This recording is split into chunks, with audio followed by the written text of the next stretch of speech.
وعليكم السلام ورحمة الله. أعوذ بالله من الشيطان الرجيم. بسم الله الرحمن الرحيم. الحمد لله رب العالمين، نحمده ونستعينه ونستغفره ونعوذ بالله من شرور أنفسنا ومن سيئات أعمالنا. من يهده الله فلا مضل له ومن يضلل فلا هادي له. أشهد أن لا إله إلا الله وحده لا شريك له وأشهد أن محمدا عبده ورسوله. اللهم صل وسلم وبارك على سيدنا محمد وعلى آله وأصحابه أجمعين. قال الله تعالى في كتابه الكريم: يا أيها الذين آمنوا اتقوا الله حق تقاته ولا تموتن إلا وأنتم مسلمون. Alhamdulillah, mari sama-sama kita panjatkan syukur kita kepada Allah Subhanahu Wa Taala kerana dengan izin Allah Subhanahu Wa Taala kita dapat dipertemukan pada pagi yang mulia ini, dan insya-Allah dalam kesempatan masa yang sedikit ini ingin saya kongsikan berkaitan dengan perkara-perkara agama kita, insya-Allah. Sebelum kita pergi kepada pembahasan tafsir, insya-Allah sedikit ini saya kongsikan berkaitan dengan apa yang kita baca, apa yang Tuan Imam baca dalam doa yang kita mesti baca dalam doa.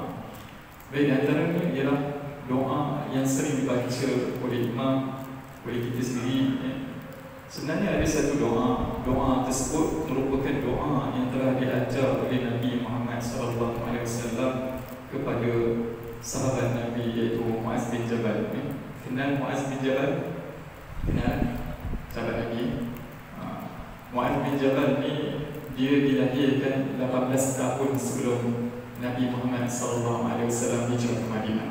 Muaz bin Jabal ni memang penduduk asal Madinah, penduduk asal Madinah. Baik, pada satu ketika Nabi Muhammad SAW berjumpa dengan Muaz bin Jabal ni, Nabi pegang tangan Muaz bin Jabal, kemudian Nabi cakap pada Muaz bin Jabal, "Wallahi la uhibbuka."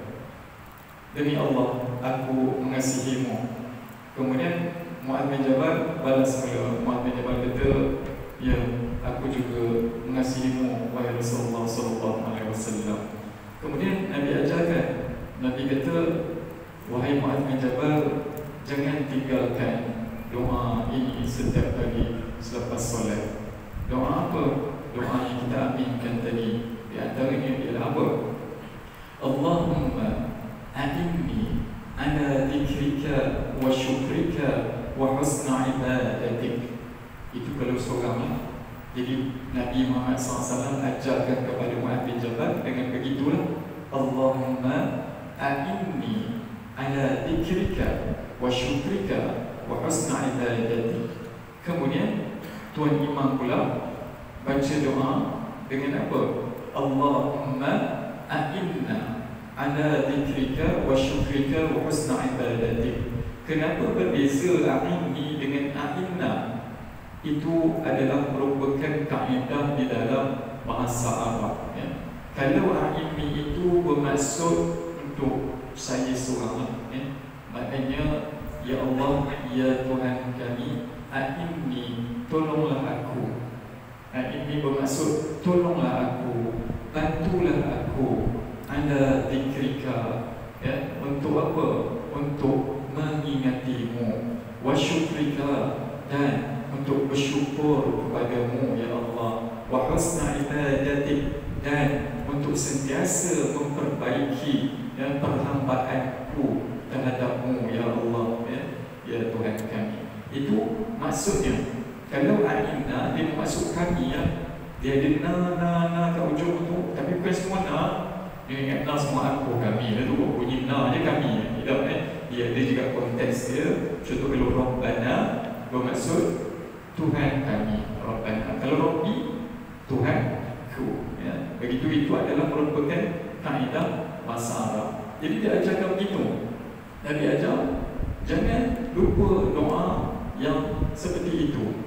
Maksudnya cukup jelas di sini bahawa di dalam kita beribadah kepada Allah Subhanahu Wa Taala, jangan kita ingat itu adalah merupakan hasil usaha kita sendiri. Di dalam kita buat kebaikan, ketaatan kepada Allah Subhanahu Wa Taala, jangan kita rasakan dalam diri kita bahawa ini usaha aku sendiri untuk jadi baik, usaha aku sendiri untuk jadi mentaati perintah Allah Subhanahu wa Ta'ala. Jangan begitu, kerana kalau seandainya tiada bantuan, tiada pertolongan dari Allah Subhanahu wa Ta'ala, maka tidak mungkin kita dapat melaksanakan ketaatan, amal soleh, kebaikan-kebaikan dengan sempurna. Maka Nabi ajar doa tersebut, Ya Allah Tuhan kami, ini ada dikrika, tolonglah aku, bantulah aku untuk sentiasa mengingatimu, Ya Allah. Kemudian bersyukur dan bersyukur, syukur kepada Allah Subhanahu wa Ta'ala. Syukur ni apa?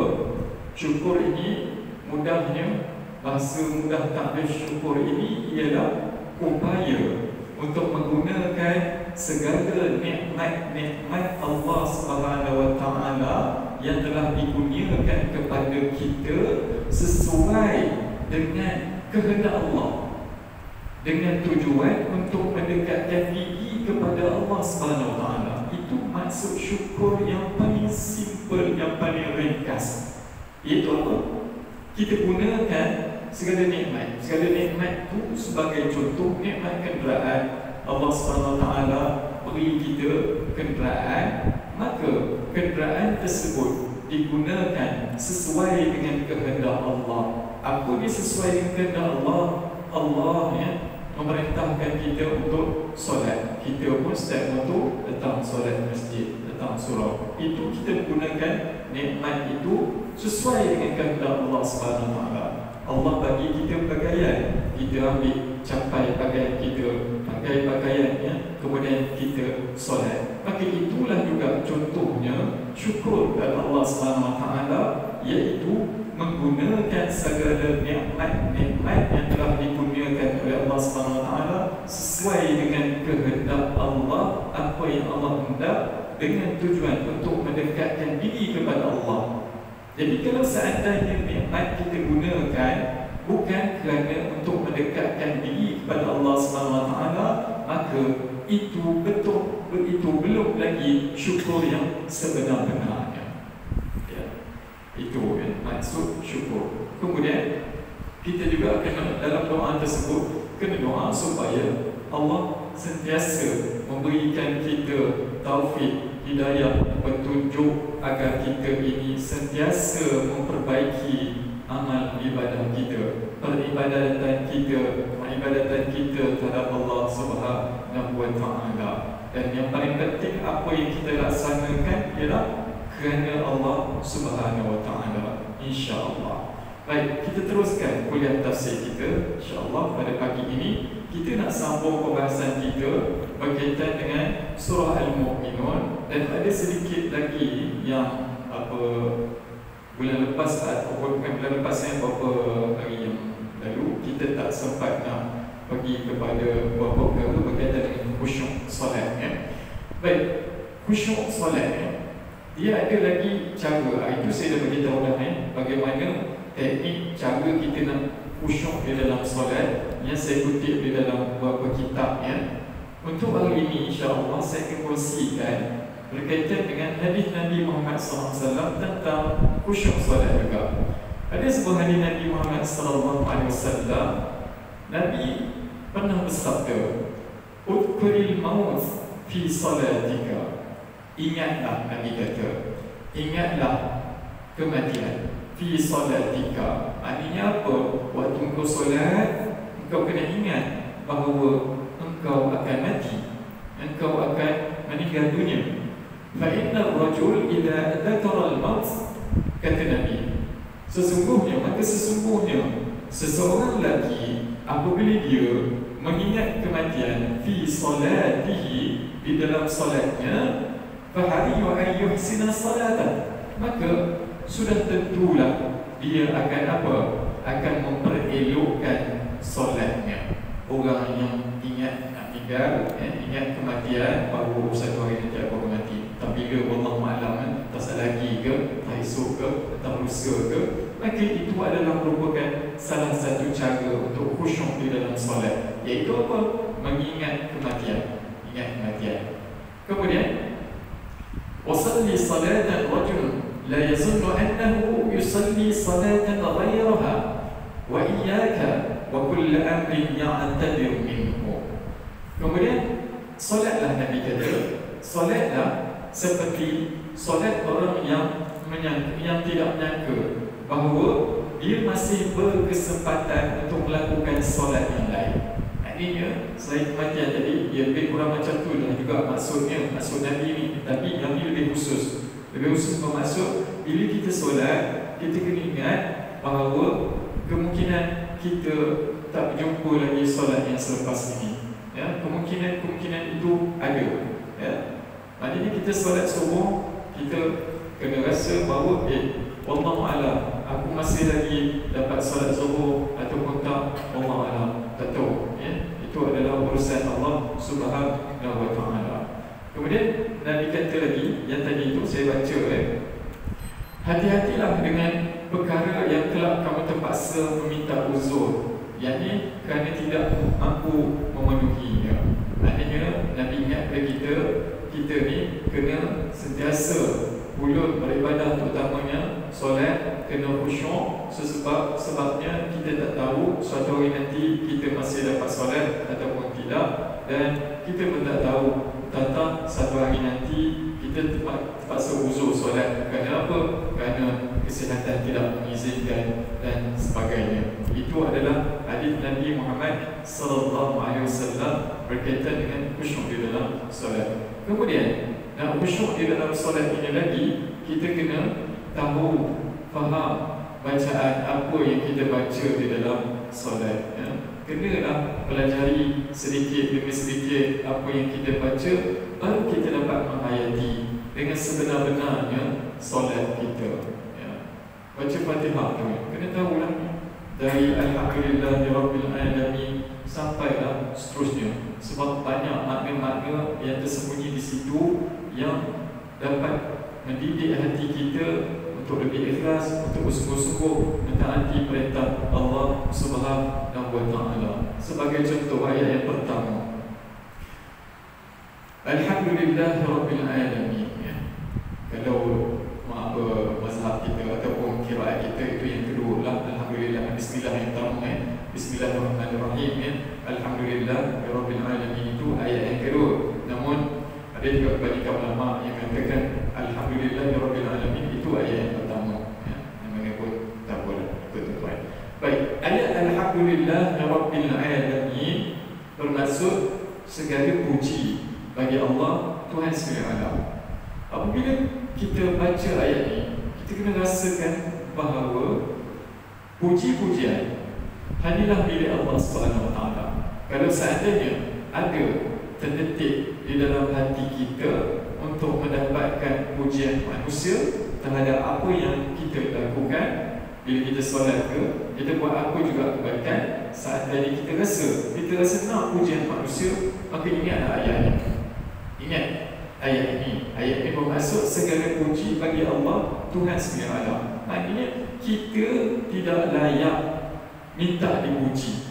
Kita buat kebaikan, kita tidak layak minta dipuji. Sebab puji-pujian itu milik Allah Subhanahu wa ta'ala.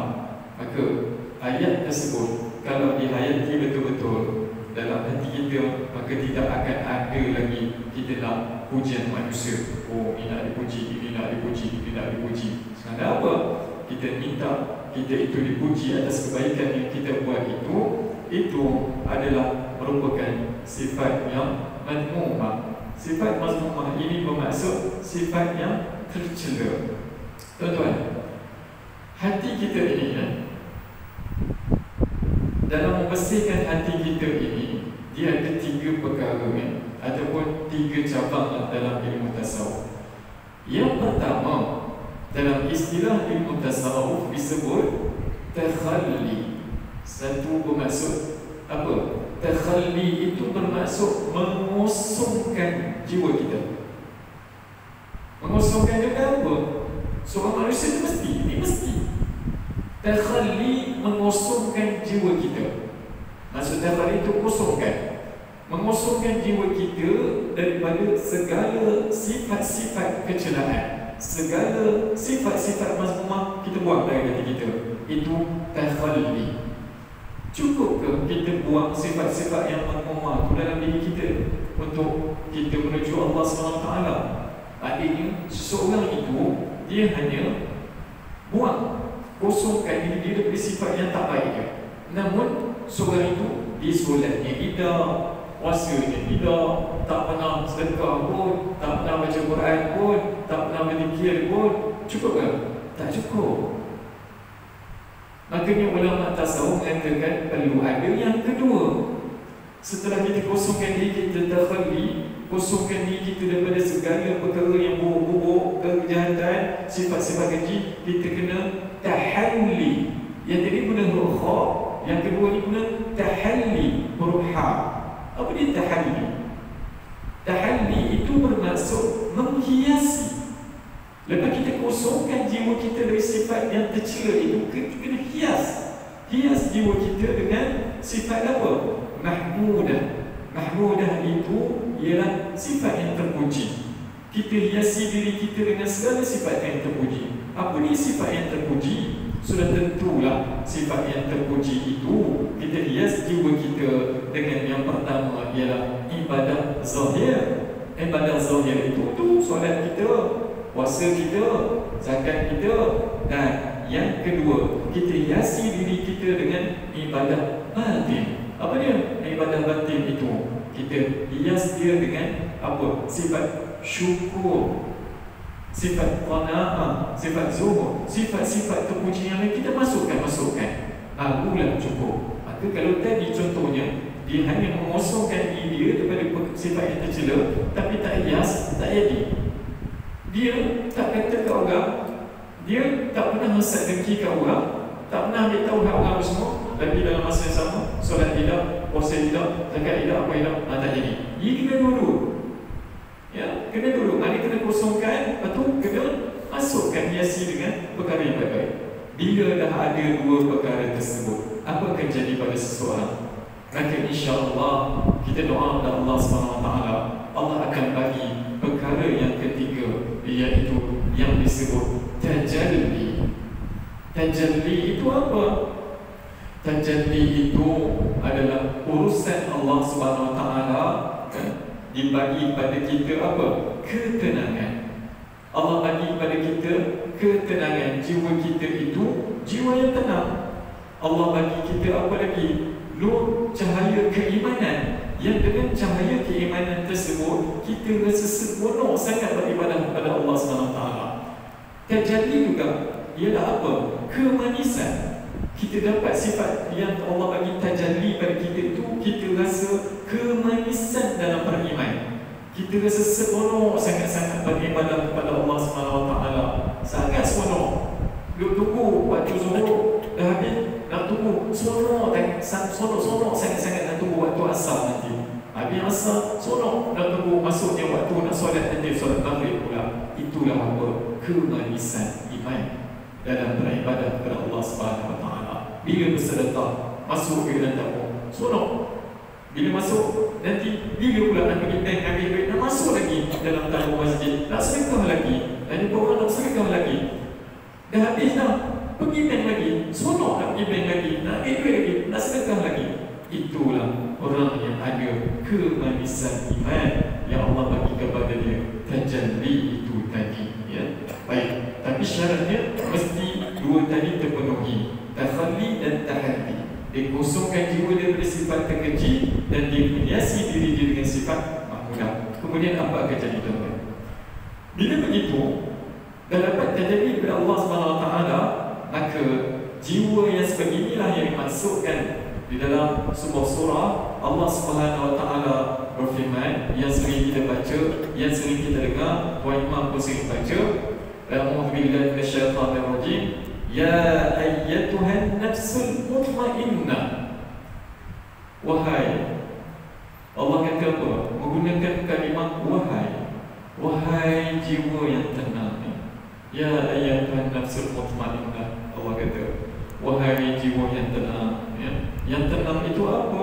Syaratnya dikosongkan jiwa dia daripada segala sifat terkeji, dihiasi dengan perkara sifat yang mahmudah. Kemudian Allah SWT sayang pada dia, dia pun sayang pada Allah SWT, kasihkan Allah SWT. Ini Allah kata, irji'i, wahai jiwa yang tenang, irji'i ila rabbiki radiyatan mardiyah. Allah kata, baliklah wahai jiwa yang tenang, baliklah kepada Tuhan engkau, kata Allah Subhanahu wa taala. Balik itu bermaksud apa? Allah guna kata kalimah irji itu maksud apa? Kembalilah kepada Allah Subhanahu wa taala, wahai jiwa yang tenang. Ya. Kembali itu apa? Kembali itu diambil, dicabut nyawa kita pergi pada menghadap Allah Subhanahu wa taala. Dalam keadaan apa? Irji'i ila rabbiki radiyatan mardiyah. Baliklah kepada Tuhan engkau yang ketika mana engkau balik itu radiyatan, engkau itu redha kepada Allah Subhanahu wa taala. Engkau redha terhadap segala ketentuan Allah Subhanahu wa taala. Kemudian mardiyah, Allah Subhanahu wa taala juga redha kepada engkau. Baliklah pada waktu itu. Kemudian Allah Subhanahu wa taala lanjutkan lagi, fadkhuli fi ibadi, fadkhuli fi ibadi. Apa maksud fadkhuli fi ibadi? Allah kata, masuklah. Jiwa yang tenang tadi, Allah kata, masuklah di kalangan ibadi, hamba-hambaku. Hamba-hambaku di sini siapa? Siapa? Kalangan siapa yang Allah masukkan? Baliklah, kembalilah jiwa yang tenang, duduklah bersama-sama hamba-hambaku. Hamba-hambaku di sini ialah seperti mana yang bila mana kita baca, ihdinas siratal mustaqim, siratal ladzina an'amta 'alaihim. Tunjuk ya Allah kami, ihdinas siratal mustaqim, tunjuklah kami jalan yang benar, jalan yang lurus. Jalan yang lurus itu jalan siapa? Jalan siratal ladzina an'amta 'alaihim. Jalan yang orang-orang yang engkau telah beri nikmat kepada mereka.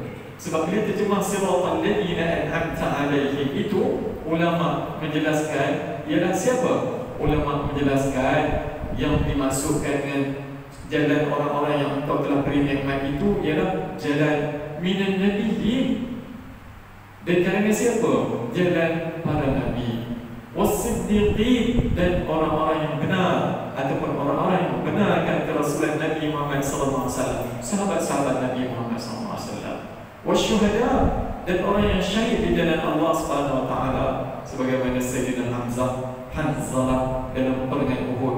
Mereka itulah dan yang lain-lain yang syahid di jalan Allah Subhanahu wa taala, was-salihin, dan orang-orang yang soleh. Maka jiwa yang tenang tadi Allah Subhanahu wa taala masukkan di kalangan orang yang sebegitu. Fadkhuli fi ibadi, maka masuklah di kalangan hamba-hamba yang begitu, di kalangan nabi, sahabat, orang-orang soleh, orang-orang yang syuhada, orang-orang yang syahid di jalan Allah Subhanahu wa taala. Itu Allah akan bagi. Kemudian bila telah dikumpulkan di kalangan orang-orang yang sebegitu, orang-orang yang soleh di kalangan nabi itu, maka Allah tutup ayat tersebut, Allah tutup surah tersebut dengan ayat wadkhuli jannati. Masuklah, masuklah ke mana? Syurgaku, kata Allah Subhanahu wa taala. Masuk syurga Allah Subhanahu wa taala. Maka itu yang kita nak. Kita nak jiwa yang mutmainnah, jiwa yang tenang, bukan jiwa yang bergelodak, berceramuk, jiwa yang rosak. Kita tak nak itu. InsyaAllah Allah SWT akan bagi pada kita apa yang kita pohon, apa yang kita doa. Tapi dengan sungguh-sungguh, dengan keikhlasan, Allah akan bagi. Yakin dan percaya. Baik, yang seterusnya saya sambung lagi.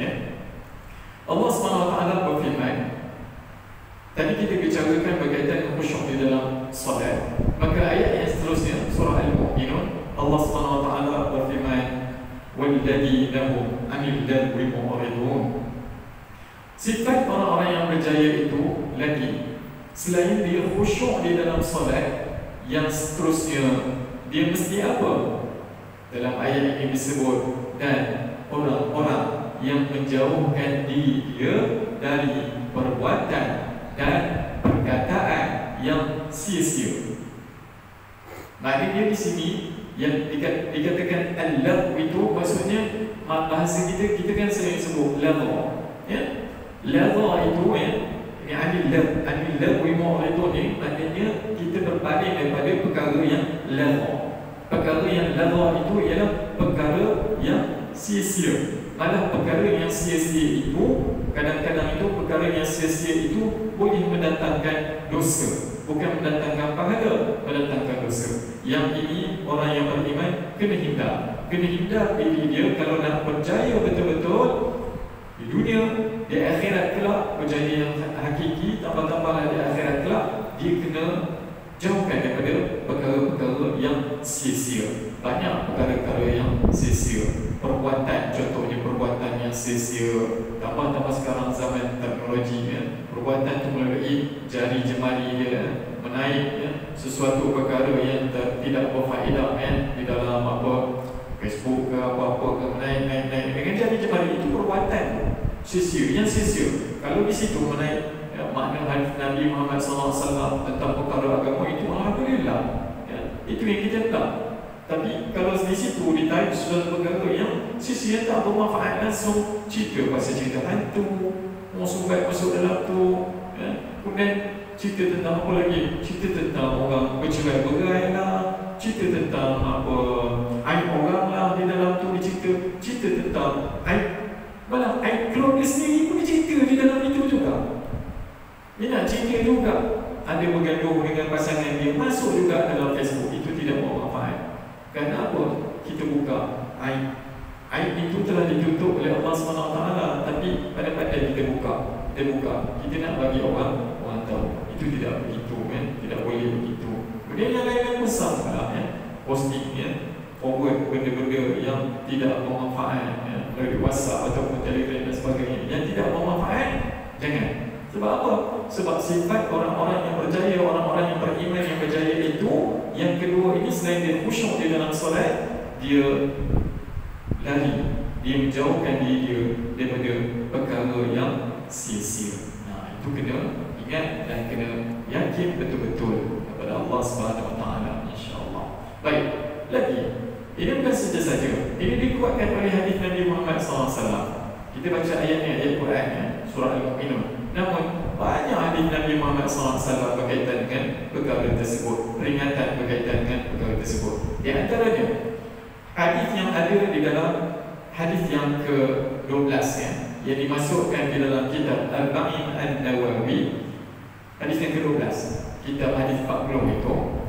An Abi Hurairah radhiyallahu anhu qala, daripada sahabat Nabi Abu Hurairah radhiyallahu anhu qala Rasulullah sallallahu alaihi wasallam, Abu Hurairah kata, Rasulullah SAW pernah bersabda, min husni islamil mar'i tarkuhu ma la ya'ni, rawahu at-Tirmidzi. Apa maksudnya? Maksudnya ialah min husni islamil mar'i, maksudnya sebahagian di antara keelokan, kebaikan Islam seseorang itu ialah apa? Tarkuhu ma la ya'ni, dia meninggalkan sesuatu yang tidak bermanfaat baginya. Maksudnya apa yang tidak bermanfaat untuk dia ditinggalkan, malah yang tidak bermanfaat untuk Islam, untuk orang di sekeliling dia pun ditinggalkan. Dia ambil yang bermanfaat dia, manfaat untuk diri dia dan manfaat untuk orang lain. Khairun nas anfa'uhum linnas, kata Nabi. Sebaik-baik manusia, kita nak jadi manusia yang paling baik ialah yang bermanfaat bagi manusia yang lain. Jadi kita tanam dalam diri kita, kena jadi orang yang paling bermanfaat pada orang lain, paling bermanfaat pada jiran kita, paling bermanfaat pada sahabat kita. Kita ini orang yang paling bermanfaat dalam kalangan keluarga kita. Kita kena jadi orang yang paling bermanfaat dalam jamaah kita. Kena macam tu, kena tekadkan betul-betul kita kena jadi orang yang paling bermanfaat sesuai dengan hadis Nabi Muhammad SAW. Dan kita kena tinggalkan perkara-perkara yang tidak bermanfaat. Jadi di antara perkara yang bermanfaat itu diajarkan oleh Nabi Muhammad SAW, iaitu hadis yang seterusnya. Nabi Muhammad SAW pernah bersabda, kullu kalam ibnu Adam la lahu illa al-amru bil ma'ruf wan nahyi 'anil munkar wa dzikrullah azza wa jalla.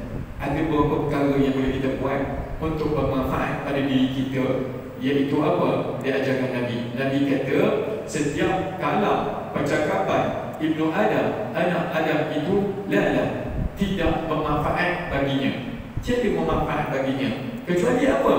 Al-amru bil ma'ruf, ini di antaranya, dia banyak perkara manfaat.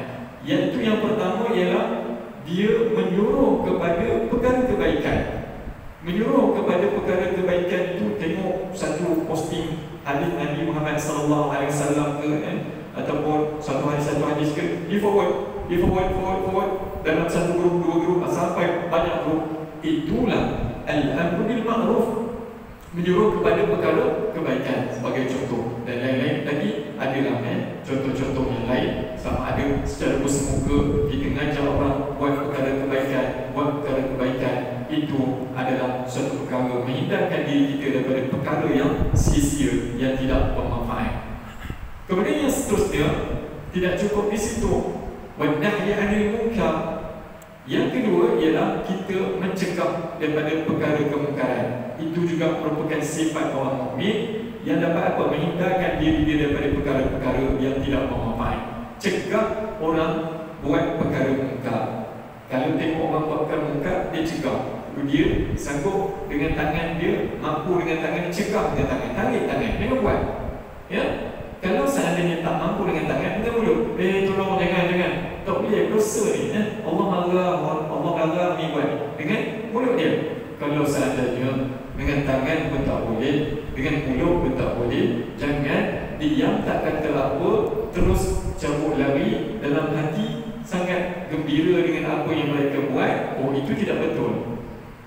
Kalau tak boleh dengan mulut, kena dengan hati. Dengan hati itu bermaksud apa? Kita benci, kita membenci kelakuan dia, perbuatan orang tersebut, diserahkan kepada Allah SWT. Dan yang paling penting, kita doakan orang tersebut mendapat hidayah, petunjuk kepada Allah SWT untuk jadi orang yang lebih baik. Itu yang sebenarnya. Bukan dia buat tak tahu, lantak orang, lantak. Oh, tidak begitu. Islam tidak begitu. Islam ajar kita untuk mencegah, ya. Dan step mencegah tu, cara mencegah tu, dia ada step-step dia, ya. Baik, itu. Kemudian yang seterusnya, yang ketiga, perkara bermanfaat yang boleh kita buat dan dapat menghindarkan diri kita daripada melakukan perkara-perkara yang tidak bermanfaat, ialah wadikrullah azza wa jalla. Kita berzikir mengingat Allah Subhanahu wa taala. Zikir mengingat Allah Subhanahu wa taala. Dalam kitab Al-Hikam, ya, ada ditanya persoalan-persoalan berkaitan bagaimana orang yang berzikir itu sedangkan hati dia itu duk ingat benda lain. Dia berzikir ingat Allah subhanallah di mulut, tapi hati dia tak mana-mana, ya. Ingat nak pergi pasar ke, ingat nak pergi mana ke, maka dia, ya. Dalam kitab Al-Hikam, ya, disebutkan bahawa itu adalah lebih baik daripada tidak berzikir langsung. Kerana apa? Kerana orang yang zikir dengan mulut dia itu, walaupun hati dia itu tak ingat sepenuhnya, maknanya tidak khusyuk sepenuhnya, tapi dia dapat menghindarkan diri dia daripada melakukan perkara yang sia-sia, ya. Daripada buat perkara sia-sia, dia baik berzikir dengan mulut kita, walaupun dengan hati tidak sepenuhnya. Namun kalau orang itu berzikir dengan mulut dia, dengan hati sekali, itulah yang diajar oleh Nabi Muhammad sallallahu alaihi wasallam. Kemudian yang seterusnya, ada ayat Al-Quran dalam surah An-Nisa ayat 114. Allah Subhanahu wa taala berfirman, la khaira fi kathirin min najwahum illa man amara bi sadaqatin aw ma'ruf aw islahin bainan nas. Lagi di antara perkara yang boleh kita buat supaya kita terhindar daripada perkara yang sia-sia, perkara yang tidak bermanfaat, ialah berdasarkan firman Allah ni, Allah Subhanahu wa taala berfirman, bukanlah kebaikan itu, ya, ialah apa? Fi katsirin min najwahum. Di antara kebaikan, bukanlah kebaikan itu kebanyakan daripada bisikan-bisikan mereka, tapi illa man amara bi sadaqah. Jadi apa? Orang yang menyuruh orang bersedekah. Amara bi sadaqah itu maksud ajak orang untuk bersedekah. Itu juga boleh kita buat.